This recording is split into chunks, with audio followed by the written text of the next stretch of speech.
Welcome to the Garden Report. I am Jared Weiss. I'm joined by Julian Edlow of DraftKings. I am of Celtics Wire, USA Today SMG. That was crazy.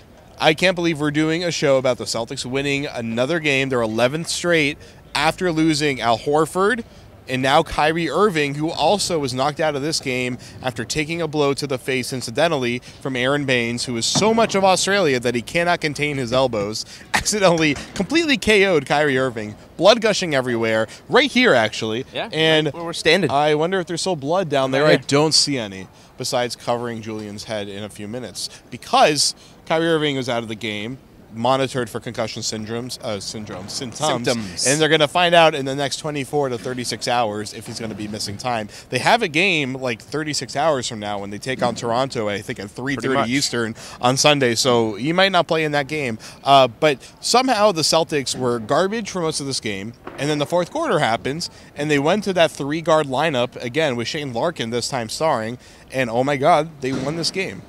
Yeah, this is, I mean, who thought that we were going to be standing here tonight doing the show this way, talking about 11 straight after watching really all of that basketball game? Like, what happened? I cannot remember a win like this in a long time. I blacked out. I have no idea what happened. Yeah, I mean, this is not the type of game the Celtics were supposed to win. This was the night where the air came out of the sail. KYRIE IRVING goes down a minute and 50 seconds into the game, down 6 points.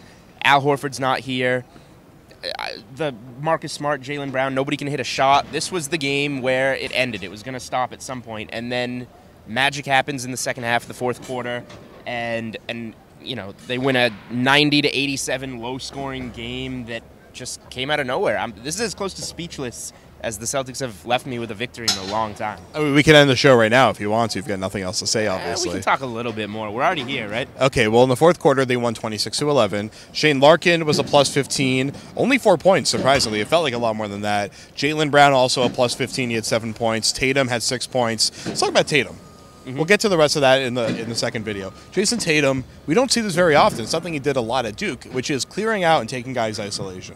And he kept getting a switch on to Cody Zeller, who is like a good defender for a center, especially on the perimeter. I think he's better than Dwight Howard. I don't know why Dwight Howard is getting the minutes over him, but you know that's what happens when you have Dwight Howard, who, by the way, was standing right here, trying to pump up the fans, leading them in a Howard sucks chant. Yeah, he was welcoming that.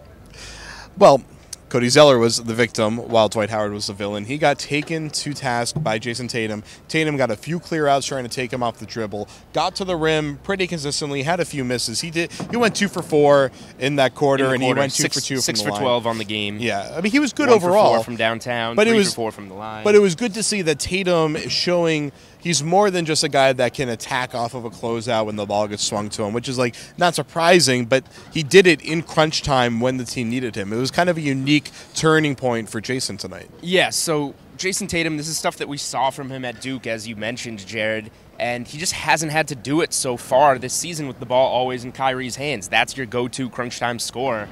So he hasn't had to. Tatum's been playing within the flow of the offense. A lot of hoops on cuts to the rim, a lot of catch and shoots, those corner threes down in Atlanta that got them that victory.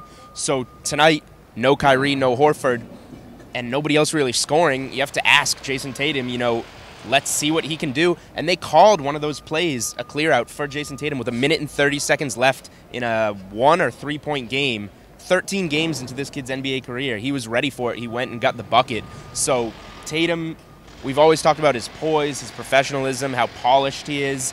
All of that came even more into the spotlight tonight, watching what he can do, and just so many reasons to be excited about him because he hasn't let us down yet. Jason Tatum, good at basketball. Yet another insightful analysis on the Garden Report postgame show. We'll be right back for part 2 of the show. I'm Jared. That's Julian. We'll see you in a few.